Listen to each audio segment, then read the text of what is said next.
Good evening. I'm so thankful that you are gathered together with us, whether we're in the room or on the live stream, as we gather to remember and to think deeply about the sacrifice of Christ as he goes to the cross on behalf of sinners. This evening, brothers and sisters, for our call to worship, we're going to have just an extended time as we read through the passage, beginning in Matthew 27, verse 15, and I would invite you to turn there, Matthew 27, and we're going to read verses 15 through 50. Just set the tone and remember what it is we're gathered together to remember this evening. So Matthew 27, starting in verse 15, hear the word of the Lord, brothers and sisters.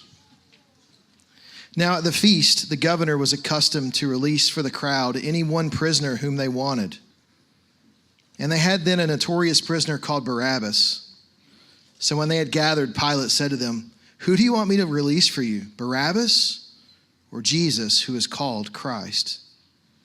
For he knew that it was out of envy that they had delivered him up. Besides, while he was sitting on the judgment seat, his wife sent word to him, "Have nothing to do with that righteous man, for I have suffered much because of him today in a dream." Now the chief priests and the elders persuaded the crowd to ask for Barabbas and destroy Jesus. The governor again said to them, "Which of the two do you want me to release for you?" And they said, "Barabbas."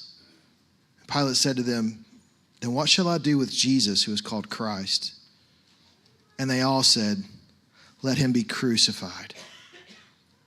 And he said, "Why? What evil has he done?" But they shouted all the more, "Let him be crucified." So when Pilate saw that he was gaining nothing, but rather that a riot was beginning, he took water and washed his hands before the crowd, saying, "I am innocent of this man's blood. See to it yourselves." And all the people answered, "His blood be on us and on our children." And then he released for them Barabbas, and having scourged Jesus, delivered him to be crucified.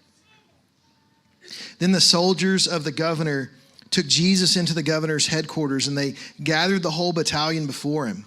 And they stripped him and put a scarlet robe on him, and twisting together a crown of thorns, they put it on his head and put a reed in his right hand. And kneeling before him, they mocked him, saying, "Hail, King of the Jews." And they spit on him and took the reed and struck him on the head.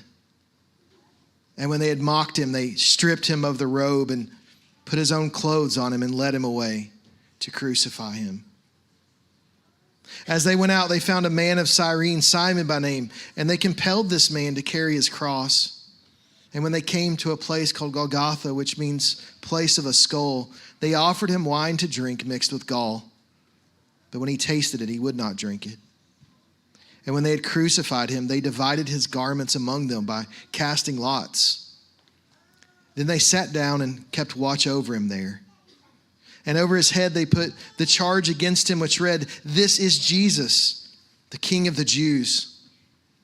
Then two robbers were crucified with him, one on his right and one on the left.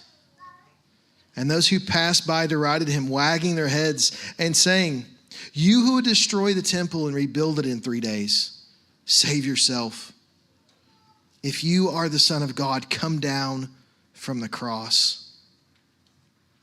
So also the chief priests with the scribes and the elders mocked him, saying, "He saved others.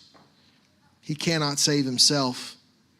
He is the King of Israel. Let him come down now from the cross, and we will believe in him.